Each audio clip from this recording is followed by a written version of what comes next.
remember Washington for Jesus, where all the Christians would descend on Washington, D.C. We'd have 1 million, 3 million, 4 million Christians descend. The Muslims are starting to do the same thing. Is this something we should fear?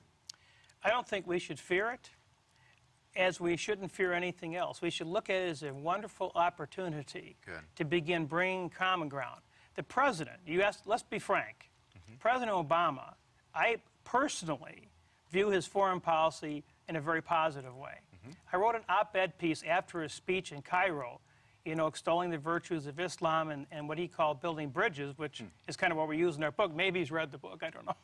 Anyway, but what's missing in the Obama foreign policy is what we call the fifth track, and you can read about it in the book. And the fifth track is a spiritual track.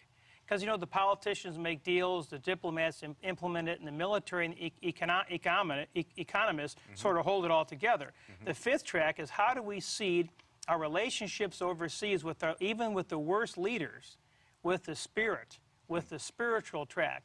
And we found, as I alluded to earlier, going to see a guy like al-Bashir, the president of Sudan, who has been indicted for genocide in Darfur by the United Nations Criminal Court. People say, how can you go sit down and talk to al-Bashir? He's a tyrant. I said, well, he's my friend, and I'm supposed to love him according to Jesus Christ. And love doesn't mean I like you. Love doesn't mean I agree with your political ideology or your political. Love is patient, kind, long-suffering. It's not boastful. It's not proud. And that, unfortunately, none of those attributes are consistent with U.S. diplomacy. It's proud, it's arrogant, it's pushy, it's demanding. So someone needs to take this fifth track, this spiritual track, and I encourage Obama, I hope he's listening. I do too. To consider a spiritual infusion, because in Islam, in conclusion, how do we work with Muslims, you ask? And what can Christians do?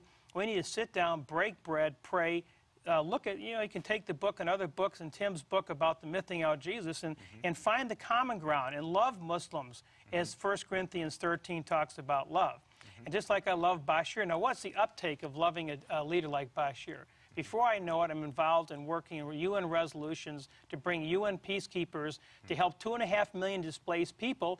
And frankly, before then, he said there would never be UN peacekeepers in Darfur, but his heart was changed, and it sure wasn't by my good looks, as you can see. So obviously, the Holy Spirit came into the conversation we had with the king and melted his heart, and we as friends systematically were working things out with Ban Ki-moon, who, by the way, is the UN Secretary General, wrote the foreword to the book. Now, why would a Buddhist background Secretary General write a foreword to some former American congressman's book? Because he saw the spiritual track work in real life, in real time, in a situation that seemed totally impossible. Wow.